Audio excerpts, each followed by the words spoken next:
So gentlemen, I have to ask, what's it like when an offender that's new to the program gets their first dog? When they get to go back there the first time and they get a dog, you just can't even describe the joy in their face.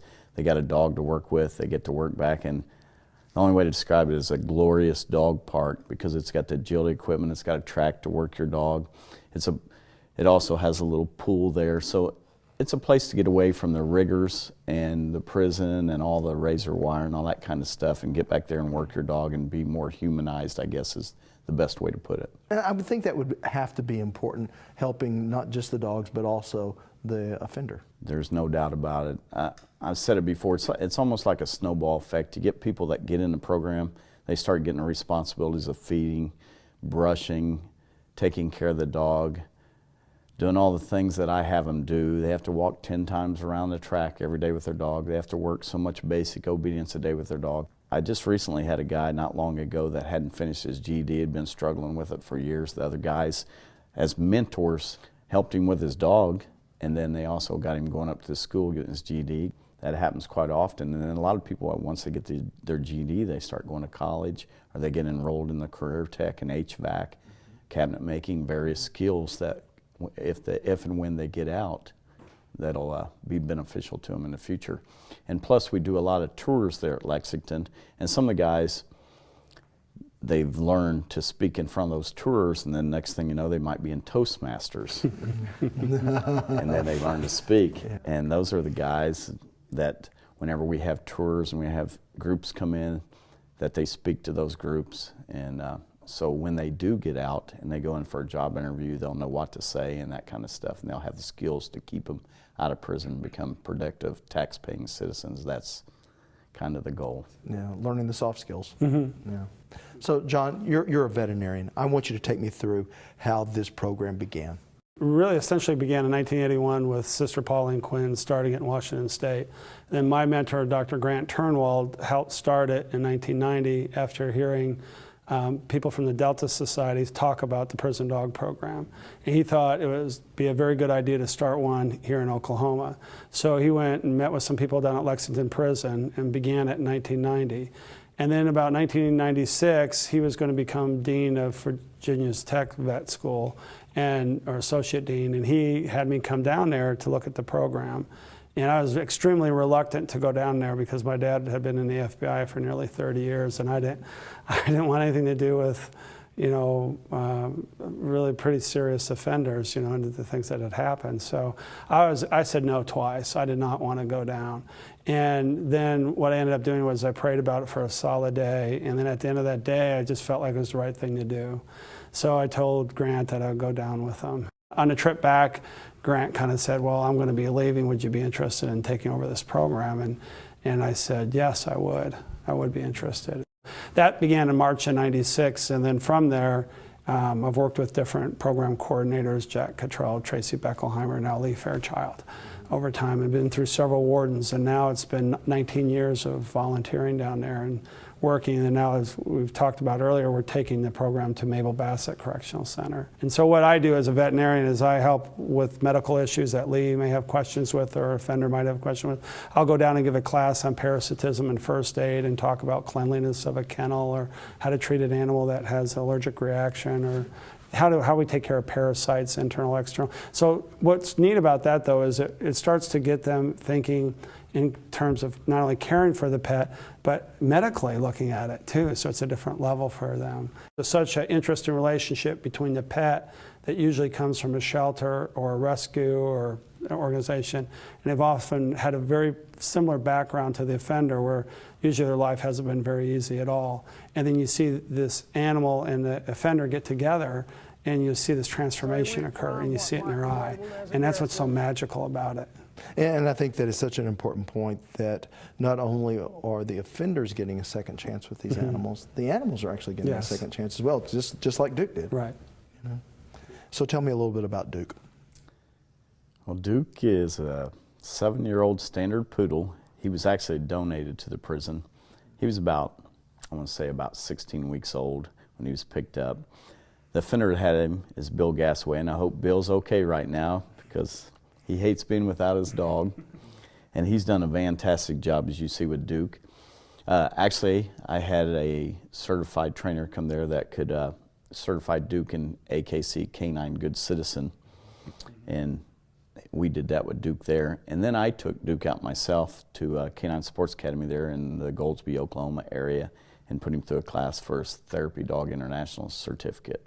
So he's Therapy Dog certified and Canine Good Citizen. So he's just is about as good as it gets. Yeah. He's a representative of the Friends for Folks. He's our mascot there.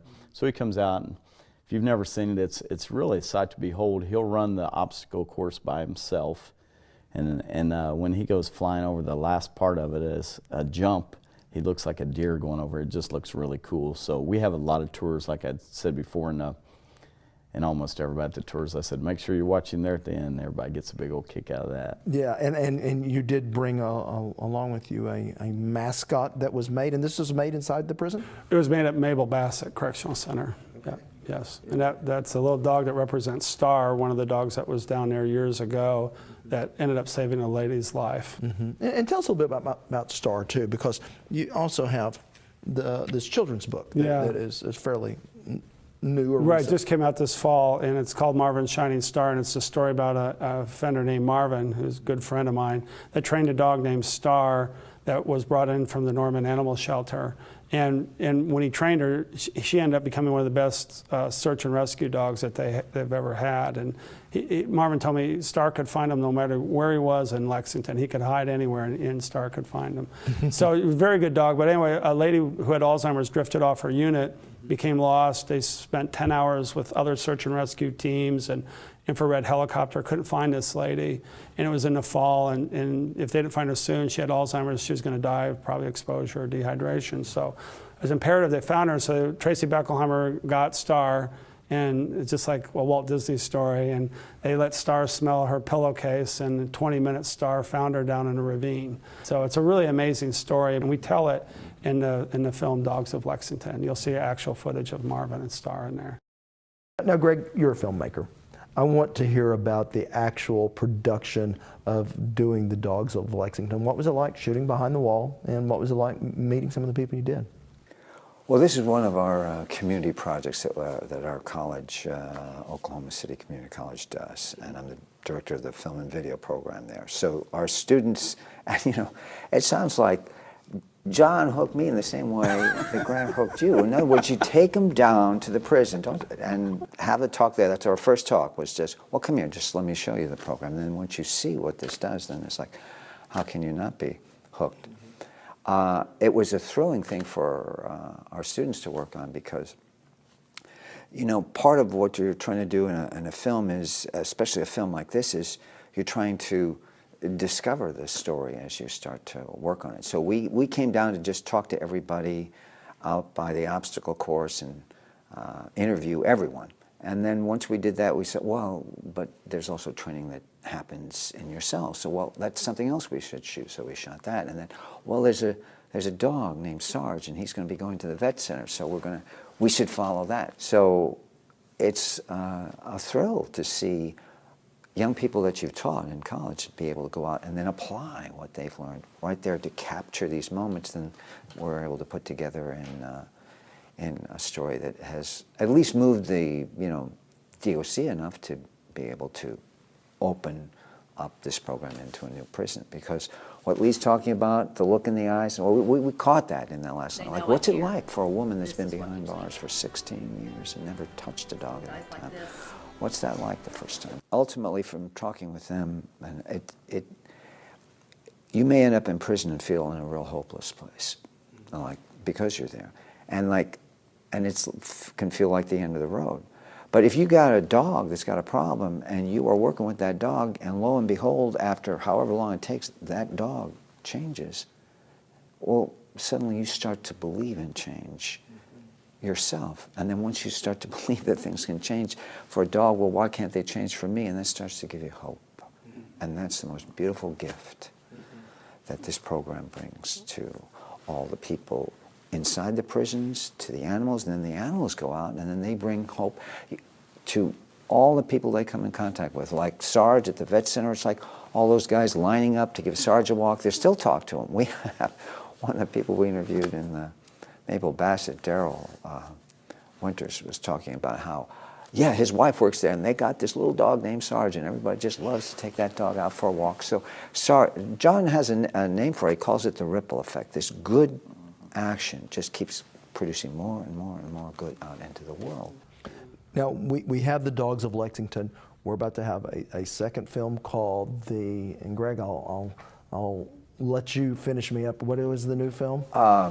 Basset Tales. That's John's title for the film about the dogs going into Mabel Bassett, and then also following out the dogs. So we actually are able to talk with someone that's been through the program, Daryl and Rick, and also General Aragon. I mean, her point is that any vet that wants to have a service dog should be able to have a service dog. You'll be able to hear from a vet what that's like, the help that a dog can be to someone. Yeah, absolutely. Now, when we return, we will look how this program is not only changing lives, but attitudes outside the prison gate.